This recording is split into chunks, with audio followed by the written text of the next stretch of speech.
형제를 가리키는 것은 시간을 두고 차분히 이렇게 대화를 하라는 것이죠. 자, 그래서 우리가 이런 비본질적인 문제에 대해서도 대화를 통해서 진리로 나아가야 합니다. 그러나 충분한 시간을 통해서 그렇게 하기 전까지는 믿음이 연약한 자의 앞에서 나의 자유를 제한하는 것이 사랑이라는 것을 바울은 말하고 있습니다. 자, 그렇다면 오늘 본문을 이제 좀 더 따라가 보면서 왜 우리가 이렇게 우리의 자유를 제한함으로써 다른 성도와의 관계를 유지해야 하는지, 사랑해야 하는지 그 이유 5가지를 알아보도록 하겠습니다. 자, 첫 번째 이유는 좀 명백한 이유인데요. 우리가 이미 또 아까 앞서서 다뤄봤는데, 우리가 방금 부딪힐 것이나 거칠 것을 형제 앞에 두지 말라고 얘기하면서 제가 말씀드렸는데요. 첫 번째 이유는 믿음이 강한 자가 자신의 자유를 제한하지 않으면 믿음이 연약한 자로 하여금 죄를 짓게 만들기 때문입니다. 자, 15절은요. 이는 그를 근심하게 할 뿐 아니라 망하게 할 수 있다라고 말하고 있습니다. 혹자는 이것이 그들이 믿음을 잃어버리게 할 수 있다라고 해석하는 경우도 있습니다만, 우리는 성경 전체의 가르침을 보아서 그것은 불가능하다라는 것은 알고 있습니다. 그렇죠? 그래서 여기서 말하는 망하게 한다라는 것은요, 그들이 구원을 잃어버리게 한다는 것이 아니라 그들의 신앙, 그들의 영적인 건강을 해친다라고 보는 것이 더 옳습니다. 죄는요, 우리와 하나님 사이를 갈라놓습니다. 그렇죠?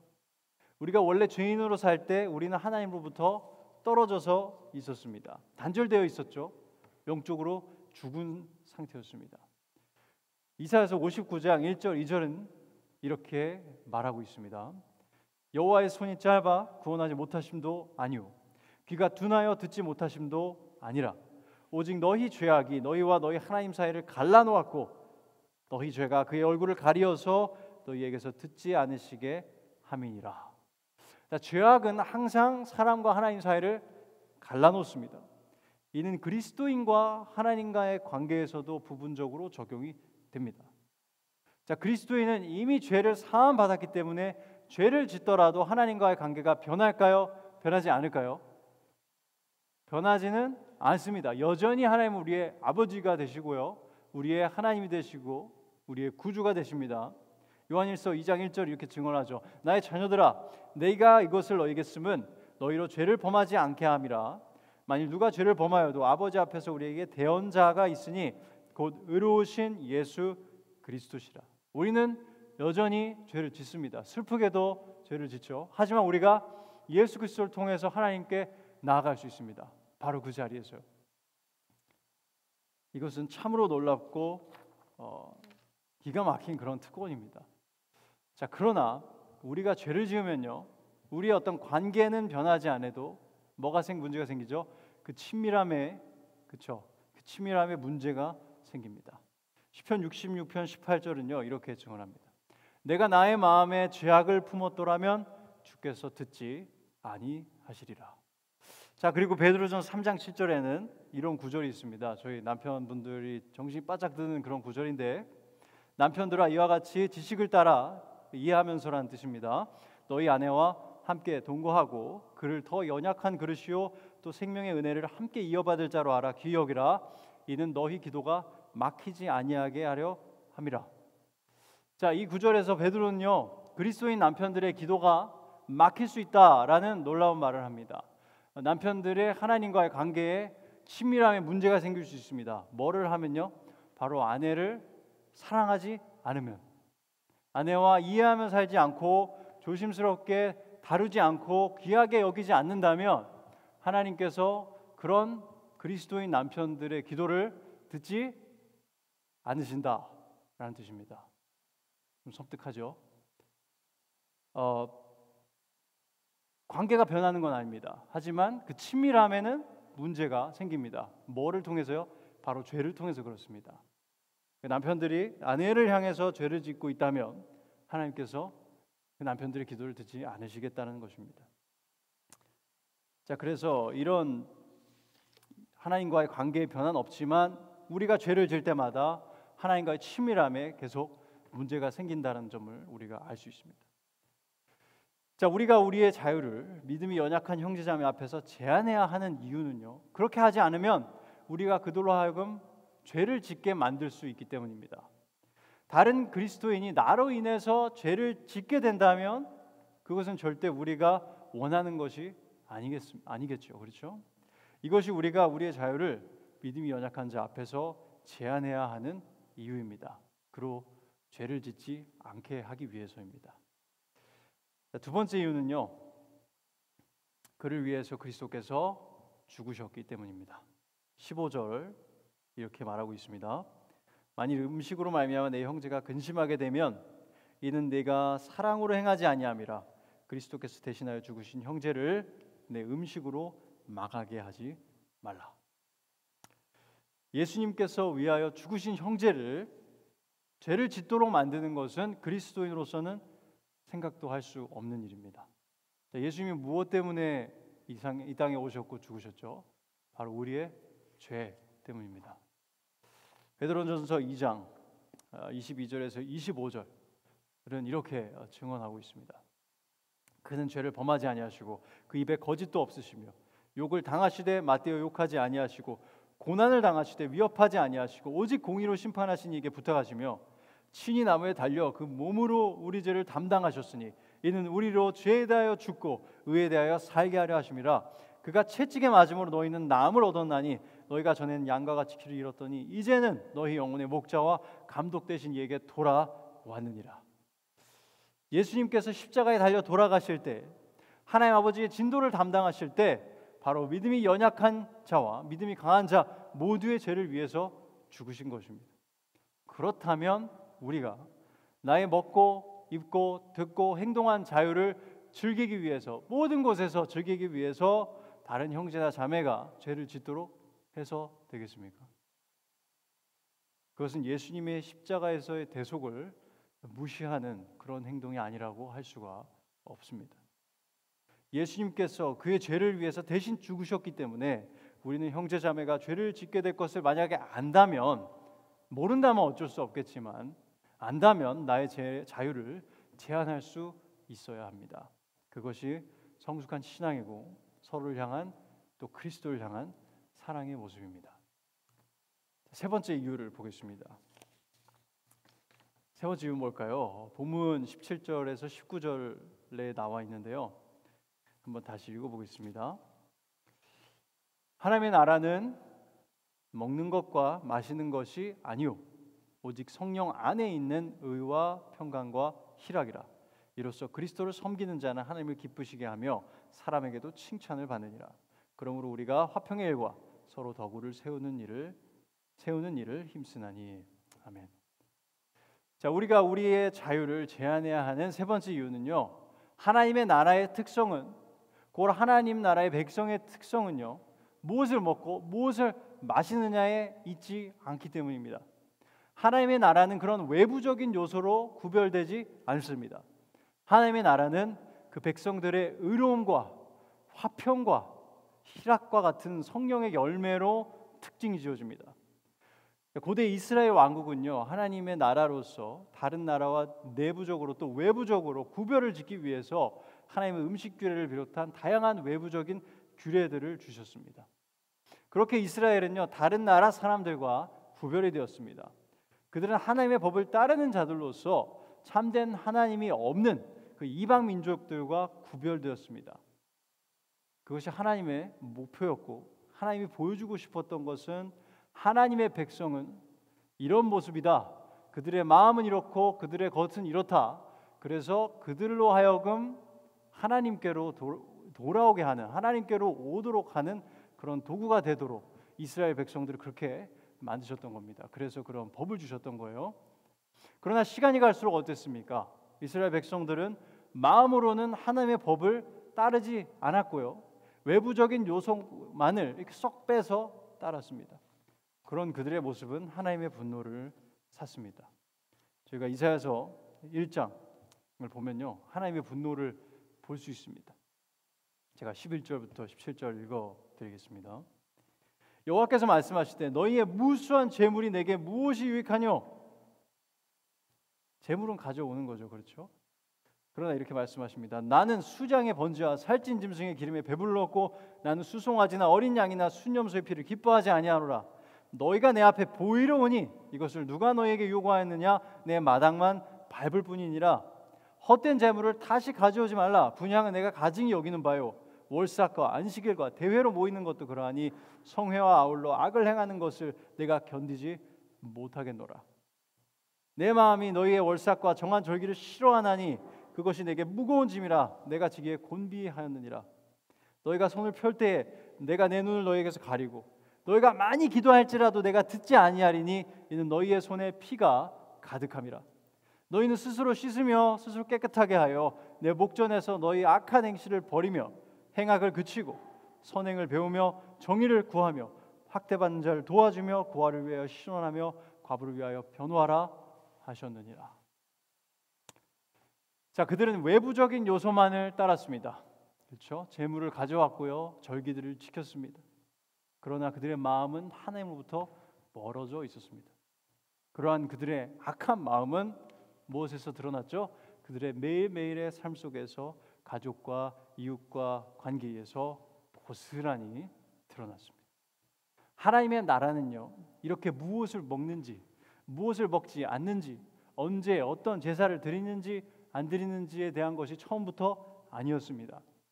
하나님께서 원하셨던 것은 하나님을 향한 사랑과 그 사랑으로부터 말미암은 순종이었습니다. 바울은 17절에서 바로 이것에 대해 말하는 것입니다. 하나님의 나라의 특성은 우리가 요약하면 바로 성령의 열매들입니다.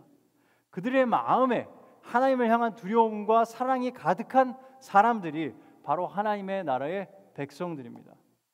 17절은요, 먼저 의에 대해서 말하고 있습니다.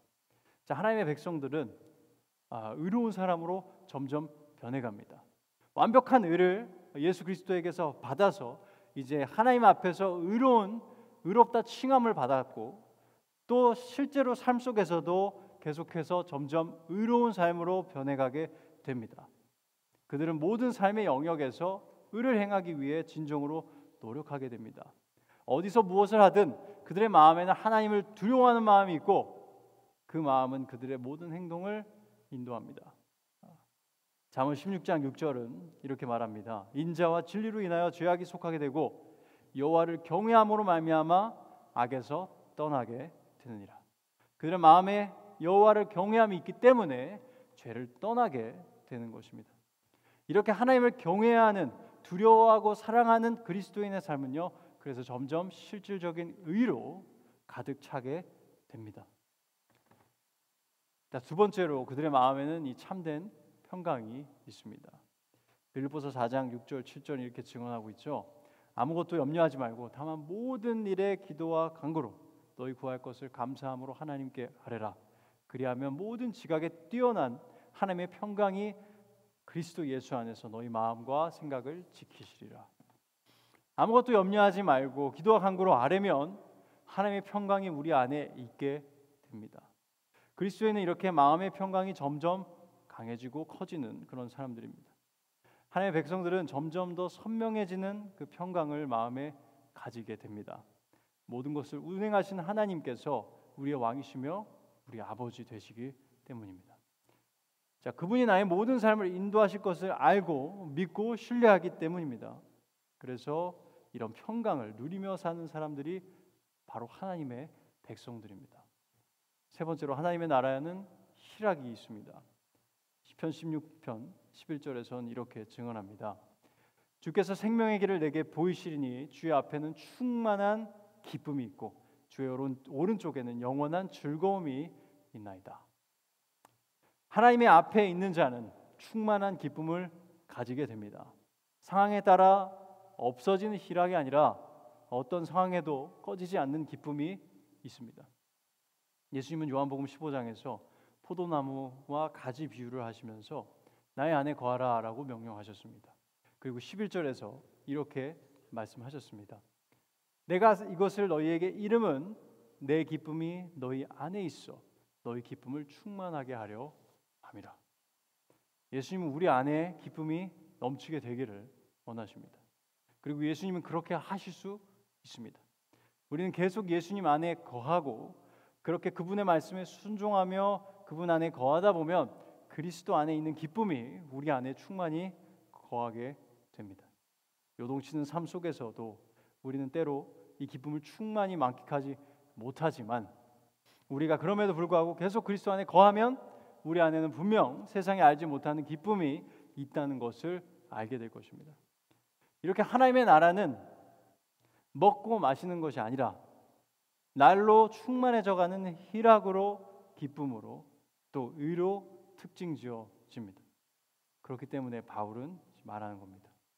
내가 먹고 싶은 거, 내가 하고 싶은 거, 지금 이 형제 앞에서도 내가 먹고 싶고 그냥 하고 싶어도 좀 참으라는 겁니다. 왜죠? 그건 못 막는다고 하나님의 나라 백성이 아닌 게 되는 게 아니기 때문이죠. 그렇죠? 그것이 우리의 본업이 아닙니다. 굳이 그런 표현을 쓰자면. 그런데 만약 먹어서 형제로 죄를 짓게 하면 그것은 뭡니까? 그것은 하나님의 나라의 백성다운 행동이 아닌 것입니다. 사랑에서 나온 행동이 아닌 것입니다. 그래서 여러분, 우리는 이렇게 성령의 열매처럼 확고하고 성경이 분명히 가르치는 이런 본질에 집중을 해야 합니다. 그리고 비본질적인 것은 비본질적인 것답게 우리가 다루고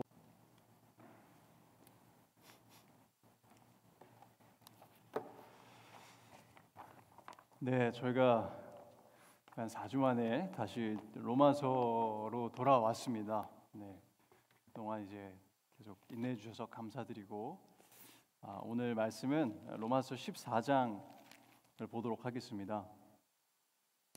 로마서 14장 오늘 본문은 13절에서 23절까지의 본문입니다. 자, 오늘 설교의 제목은 제가 정확하게 하기 위해서 좀 길게 써봤는데요.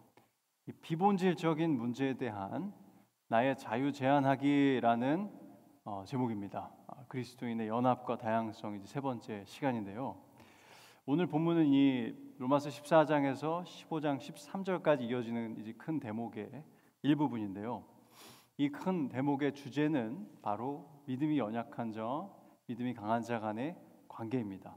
우리 그리스도인 간의 관계에 대해서 우리가 다루고 있는데, 그럼 잠시 기억을 되살리기 위해서 로마서 14장 1절에서 12절의 내용을 복습을 하면서 믿음이 연약한 자가 누구를 말하는지 한번 다시 생각을 해보도록 하겠습니다. 믿음이 연약한 자는요, 하나님을 믿는 믿음이 연약한 자, 약한 사람을 뜻하고 있지 않습니다. 이곳에서 여기서 믿음이 연약한 자는 그래서 하나님을 쉽게 의심하는 그런 사람을 말하는 것이 아닙니다. 물론 이런 상황에도 믿음이 연약하다라는 표현을 우리가 쓸 수 있습니다. 다만 오늘 본문에서 바울은 하나님을 신뢰하지 못하는 사람을 생각하면서 믿음이 연약한 자다라고 쓴 것은 아닙니다. 그럼 로마 14장과 15장에서 말하는 믿음이 연약한 자는 어떤 사람을 지칭하는 것인지 보겠습니다. 바로 우리가 기억을 되새겨 보면 1세기 로마 교회에 있었던 유대인 그리스도인들 중에서 여전히 이제 구약의 음식 규례를 지켜야만 한다고 믿는 사람들을 지금 믿음이 연약한 자다라고 여기서 말하고 있습니다. 우리가 생각해보면 고린도전서 8장에서는 거기서는 이방인 그리스도인 중에서 우상에게 드려졌던 고기는 먹으면 안 된다라고 생각했던, 그렇게 하면 죄를 짓는다라고 생각했던 사람들을 믿음이 연약한 자다라고 표현을 했습니다. 그래서 그들은 여전히 그리스도인들임에도 불구하고요, 오직 은혜로 오직 믿음으로 구원받은 사람들임에도 불구하고 율법의 음식 규례를 지켰습니다. 로마에 있는 교회 이제 유대인 그리스도인들 중에 일부는요. 그렇게 하지 않는 것이 죄라고 생각을 했기 때문에 그렇습니다. 자, 이런 그들을 바울은 오늘 본문에서 믿음이 연약하다라고 표현하고 있는 것입니다. 왜 그러냐 하면 우리가 오늘 본문에서도 살펴보겠지만 구약의 음식 규례는요, 이제 더 이상 우리가 꼭 지켜야 할 것이 아닌 지나간 예전 전통에 불과하기 때문에 그렇습니다. 자, 그러면 이러한 가르침을 오늘날을 사는 우리 그리스도인들에게는 어떻게 적용할 수 있을까요? 우리는 이제 교회 안에 여전히 존재하는 이런 비본질적인 문제에 대한 의견 차이가 있죠. 이 의견 차이에다가 우리가 이 원리를 오늘 본문에서 배운 원리를 적용할 수가 있습니다. 비본질적인 문제에 있어서 어떤 특정한 전통을 지키지 않으면, 어떤 특정한 행동을 하거나 하지 않으면 죄를 짓는다라고 생각하는 사람을 우리가 믿음이 연약한 자다라고 분류할 수 있습니다. 그러나 다시 말씀드리지만 그렇다고 해서 그 사람이 모든 삶의 영역에서 하나님을 신뢰하지 못하는 사람이다라는 말은 아닙니다. 다만 이런 특정 부분에 대해서 자신의 의견을 이게 정말 죄를 짓는 거다라고 생각하는 사람들을 말하고 있어요. 그러나 사실은 그렇지 않은데도 불구하고 그렇죠. 바울은 14장 1절에서 12절에서요. 이렇게 믿음이 연약한 자를 비판하고 정죄하지 말고 형제자매로 그대로 받아주라라고 권면하고 있습니다. 그들의 연약한 믿음으로 인해서 그들을 거부하지 말고 형제자매로 받아주고 함께 교제하라라는 뜻입니다. 그리고 그 이유도 우리가 살펴보았는데요. 하나님이 그들을 이미 받으셨고요. 그들은 하나님의 소유이며 하나님은 각자의 마음을 보시며 하나님이 각자를 심판하실 것이기 때문에 형제자매를 받아주라라고 권면했습니다.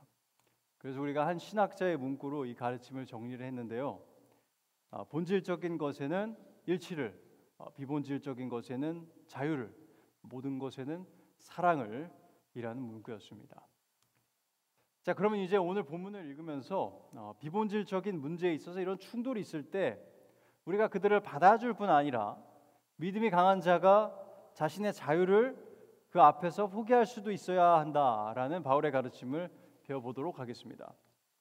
자, 그러면 오늘 본문을 읽어보도록 하겠습니다. 본문 로마서 14장 13절에서 23절이 있겠습니다. 자, 제가 읽도록 하겠습니다. 그런즉 우리가 다시는 서로 비판하지 말고 도리어 부딪힐 것이나 거칠 것을 형제 앞에 두지 아니하도록 주의하라. 내가 주 예수 안에서 알고 확신하노니 무엇이든지 스스로 속된 것이 없으되 다만 속되게 여기는 그 사람에게는 속되니라. 만일 음식으로 말미암아 내 형제가 근심하게 되면 이는 내가 사랑으로 행하지 아니함이라. 그리스도께서 대신하여 죽으신 형제를 내 음식으로 망하게 하지 말라. 그러므로 너희의 선한 것이 비방을 받지 않게 하라. 하나님의 나라는 먹는 것과 마시는 것이 아니요 오직 성령 안에 있는 의와 평강과 희락이라. 이로써 그리스도를 섬기는 자는 하나님을 기쁘시게 하며 사람에게도 칭찬을 받느니라. 그러므로 우리가 화평의 일과 서로 덕을 세우는 일을 힘쓰나니 음식으로 말미암아 하나님의 사업을 무너지게 하지 말라. 만물이 다 깨끗하되 거리낌으로 먹는 사람에게는 악한 것이라. 고기도 먹지 아니하고 포도주도 마시지 아니하고 무엇이든지 내 형제로 거리끼게 하는 일을 아니함이 아름다우니라. 내게 있는 믿음을 하나님 앞에서 스스로 가지고 있으라. 자기가 옳다 하는 바로 자기를 정죄하지 아니한 자는 복이 있도다. 의심하고 먹는 자는 정죄되었나니 이는 믿음을 따라 하지 아니하였기 때문이라. 믿음을 따라 하지 아니하는 것은 다 죄니라. 아멘. 자, 오늘 본문에서 바울은 14장 1절에서 가르침, 그 뭐죠? 믿음이 연약한 자를 너희가 받되 그 의견을 비판하지 말라 해서 한 걸음을 더 나아가는 것을 볼 수 있습니다. 자, 뭐냐면요, 바로 서로 비판하지 않을 뿐 아니라 뭘 하라고 하죠? 도리어 부딪힐 것이나 거칠 것을 형제 앞에 두지 아니하도록 주의하라라는 명령을 지금 13절에서 덧붙이고 있습니다. 자, 바울이 여기서 덧붙인 명령이 무엇을 의미하는지 한번 살펴보겠습니다. 두 가지 표현을 쓰고 있는데요. 부딪힐 것을 놓지 말아라와 거칠 것을 두지 마라, 이런 두 가지 표현입니다. 자, 여기서 부딪힐 것을 놓는다라는 표현은요, 우리가 길을 가다 보면 이렇게 돌이 탁 튀어나와 있는 게 있죠. 그래서 돌불에 걸려서 넘어지는 이제 그런 표현입니다. 그래서 길가에 사람들이 지나갈 때 그 돌 놓지 마라, 그러니까 넘어지도록 하는 그런 돌을 놓지 말라라는 표현입니다. 두 번째 표현은 거칠 것을 두지 마라라고 번역이 됐는데요. 이 단어의 이 의미는 우리가 동물을 사냥할 적에 사용하는 덫이 있죠. 덫을 놓고 이렇게 가려놓으면 동물이 가다가 딱 걸려가지고 잡히는 그런 올무를 말합니다. 그래서 이제 이런 올무를 두지 마라라고 명령을 하고 있는 것입니다. 자, 이 두 가지 표현은요, 함께 한 가지의 의미를 전달을 하고 있습니다. 그 의미는 우리가 오늘 본문을 차분히 살펴보면 알 수 있는데요.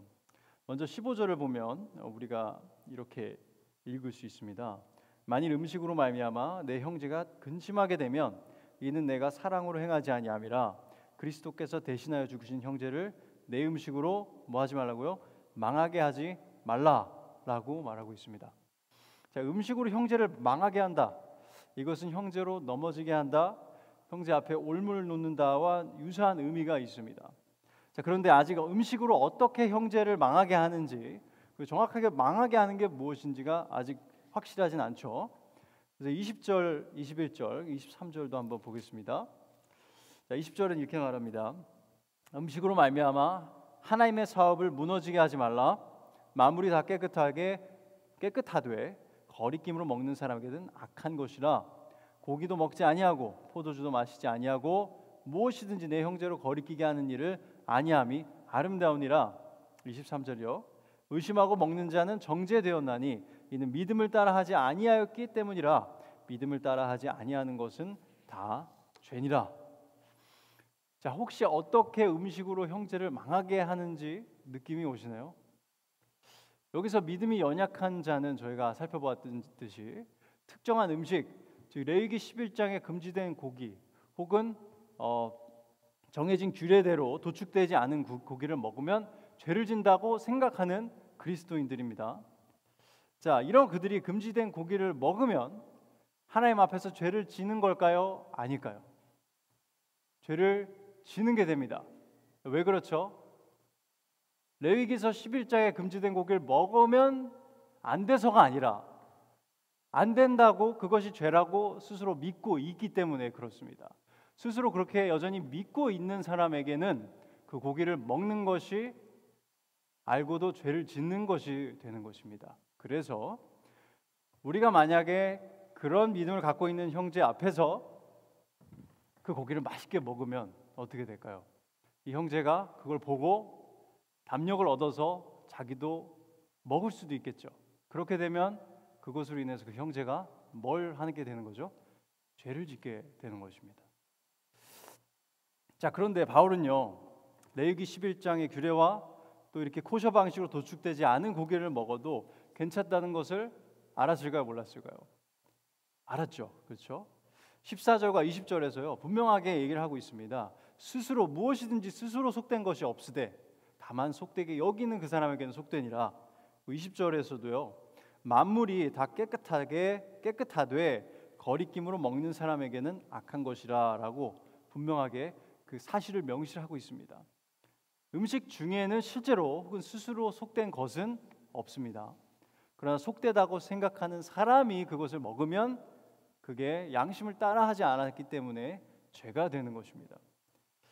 자, 다시 13절로 돌아와서 보면요, 바울이 명령하는 것은 형제 자매로 하여금 그들의 양심에 거스른 행동을 하게끔 아무 음식이나 그들 앞에서 막 먹지 말라는 것입니다. 혹여라도 믿음이 연약한 자가 우리가 예를 들면 돼지고기를 먹는 것을 보고 자기도 먹어버리면 그게 그에게는 죄가 되기 때문에 그렇습니다. 나의 자유를 만끽하기 위해서 모든 순간에 상대로 하여금 죄를 짓도록 하는 것은 참된 그리스도의 사랑이 아니라는 것입니다. 음식에 대한 올바른 교리는 알고 있지만 참으로 형제자매를 사랑하는 모습은 아니다라는 것입니다. 그 웨인 바버라는 저도 처음 알게 됐는데 미국의 이제 남침된 그 목사님이 한 분 계셨습니다. 그분의 이야기를 하나 들려드릴 텐데, 몰도바라는 지금은 나라인데요. 여전히 이제 소련의 일부였던 당시에 1990년이 되기 전에 이러한데 목사님께서 몰도바에 가셨습니다. 일정 중에 다른 목회자들과 이제 미팅에 몰도바 이제 목회자들과 만나게 되었는데, 이 웨인 목사님 그 당시에 이제 캐주얼한 미팅으로 알고 있어서 가벼운 차림으로 이제 가고 있었던 거죠. 그렇게 하는데 안내하시는 분이 혹시 넥타이가 있으세요? 라고 이제 묻는 겁니다. 그러니까 웨인 목사님은 저는 넥타이를 매는 걸 별로 안 좋아해서 그냥 가겠습니다 라고 말했어요. 그러자 이제 안내자가 진지한 표정으로 말하는 겁니다. 목사님, 거기 오는 사람들은 목사님이 당연히 넥타이를 하고 정장을 하고 올 거라고 기대하고 있습니다. 자, 그렇게 그 말을 들으니까 이제 웨인 목사님이 속으로 이렇게 생각했다고 합니다. 이거 율법주의잖아. 그렇죠? 그래서 혼자 가서 기도하면서 하나님 제가 왜 이 말을 들어야 됩니까? 그냥 가면 안 됩니까? 하다가 그때 스쳐간 말씀이 로마서 14장의 말씀이었다고 합니다. 웨인 목사님은 넥타이를 매지 않아도 죄가 되지 않는 것을 알고 있었습니다. 그러나 그는 자신의 자유를 위해서, 목이 좀 두꺼웠나 봐요 아마. 그래서 자신의 자유를 위해서 몰도바의 형제자매를 시험에 빠지게 할 수 없다는 것을 깨달았던 거죠. 그래서 정신을 차리고 정장을 찾아서 넥타이를 매고 미팅에 갔다고 합니다. 이처럼 우리는 다른 그리스도인들과 만날 때, 함께 할 때에 성경이 명령하지 않았는데도 꼭 해야 한다고 믿거나 성경이 금하지 않았는데도 절대 하면 안 된다고 믿는 경우를 종종 볼 수가 있습니다. 그리고 많은 경우에는 자신들이 가진 그 생각이 하나의 견해나 의견이라는 것을 인지하지 못하고 이것이 꼭 해야 되는 법이다라고 생각하는 경우가 있습니다. 그래서 어떤 옷을 입거나 어떤 음악을 듣거나 어떤 행동을 하면 혹은 하지 않으면 죄를 짓는 것이라고 생각하는 경우가 있습니다. 자, 이런 경우에 우리는 그들 앞에서 우리의 자유를 지키기 위해서 그냥 하고 싶은 대로 난 자유로우니까 그냥 행동해서는 안 된다라고 바울은 말하고 있는 것입니다. 믿음이 연약한 자를 이해하고 그들이 죄라고 생각하는 행동은 그들 앞에서는 하지 않는 것이 그들을 사랑하는 일입니다. 자, 그러면 그런 사람이 있으면 계속해서 내 자유를 계속 제한해야 된다는 말인가요? 자, 그것은 우리가 성경 전체를 봤을 때는 그런 의미는 아닙니다. 그러나 그 순간에 우리가 믿음이 연약한 자를 배려해서 우리의 자유를 제한할 수 있어야 된다는 것이고요. 성경에서는 우리가 이런 부분에 대해서 서로 대화를 할 수 있다는 것, 사랑으로 진리를 같이 말하고 함께 믿음이 강해져 가야겠죠. 올바른 것을 알아서 우리가 자라나가야 되기 때문에 분명히 우리는 서로 대화를 할 수 있습니다. 만약에 그렇지 않았다면 바울도 지금 본문에서 아까 봤듯이 14절과 20절에서 얘기했나요? 안 했나요? 이런 음식 규례 지킬 필요 없다는 말을 했나요? 안 했나요? 했죠. 그렇죠? 뭐가 진리인지는 말을 했습니다. 그러나 그럼에도 불구하고 당장 눈앞에서 이 내 앞에 있는 형제가 내가 이 행동을 하면 이 형제가 죄를 질 수도 있다라는 것을 알면 자신의 자유를 금하고 이제 그거야 합니다. 저희 이쯤 돼서 다시 말씀을 드리면요, 본질적인 것과 비본질적은 이렇게 다릅니다. 본질적인 것은 웨스트민스터 신앙고백의 언어를 빌리자면 성경에 분명하게 명시되어 있거나 바르고 필연적인 귀결로 성경에서 이끌어낼 수 있는 일반적인 규칙을 말합니다. 일반적인 규칙을 말합니다. 이렇게 성경이 분명하게 드러내는 부분은, 분명하게 말하는 부분을 우리는 본질적인 것이다 라고 부릅니다. 예를 들면 하나님 외에는 다른 신을 예배하면 안 된다라는 규칙은 명확하게 제시되어 있는 일반적인 성경의 규칙입니다. 그렇죠? 또 온 마음을 다해서 하나님을 섬겨야 한다라는 것도 일반적인 규칙입니다. 그런 규칙들이 많이 있죠. 그러나 비본질적인 것은 이와 반대로 성경이 분명하게 명시하지 않거나 필연적인 귀결로도 확신할 수 없는 규칙들을 말합니다. 단 우리가 생각하기에 우리에게 도움이 된다라고 생각하는 것들이죠. 예를 들면은 이거는 조금 이제 좀 시간이 지난 그런 예시지만 기독교에는 화장을 하면 안 된다, 아니면 귀걸이를 끼면 안 된다, 미니스커트를 입으면 안 된다, 머리를 물들이면 안 된다, 이런 것들도 있을 것이고 어떤 힙합 음악을 들어서는 안 된다, 이런 규칙들을 생각할 수가 있을 것입니다. 자, 이런 비본질적인 것들이 우리의 영적인 삶에 분명히 영향을 끼칩니다. 그래서 우리가 생각을 해야 하지만 비본질적인 것에 너무 집중해서는 안 된다라는 것입니다. 대신 우리가 본질적인 것, 확고한 것에 집중하면서 비본질적인 문제에 대해 갈등이 생기려 할 때는 우리가 믿음이 연약한 자를 위해서 우리의 자유를 그의 앞에서 내려놓을 수 있어야 합니다. 그러면서 성숙하게 대화하면서, 차분하게 대화하면서 그걸 풀어나가야겠습니다. 왜 그러냐? 하나님의 나라는 이런 본질적인 것으로 특징 지어지기 때문에 그렇습니다. 우리가 일반적으로 보면 우리가 본질적인 것, 기본적인 것에 집중을 잘하면 이런 비본질적인 문제들도 잘 해결이 되게 돼 있습니다. 그런데 여기에 너무 집중하다 보면 사실상은 더 중요한 거를 놓치고 불필요한 갈등이 생기게 되기 때문에 그렇습니다. 자, 이것이 세 번째 이유이고요. 네 번째 이유는요, 우리가 그것을 통해서 하나님과 사람들을 기쁘게 할 수 있기 때문에 그렇습니다. 본문 18절을 다시 읽어보겠습니다. 이로써 그리스도를 섬기는 자는 하나님을 기쁘시게 하며 사람에게도 칭찬을 받느니라. 하나님의 백성으로서 의와 평강과 희락과 같은 본질적인 것에 집중하고 비본질적인 것은 가볍게 내려놓는 것은 하나님을 기쁘시게 합니다. 당연한 거죠.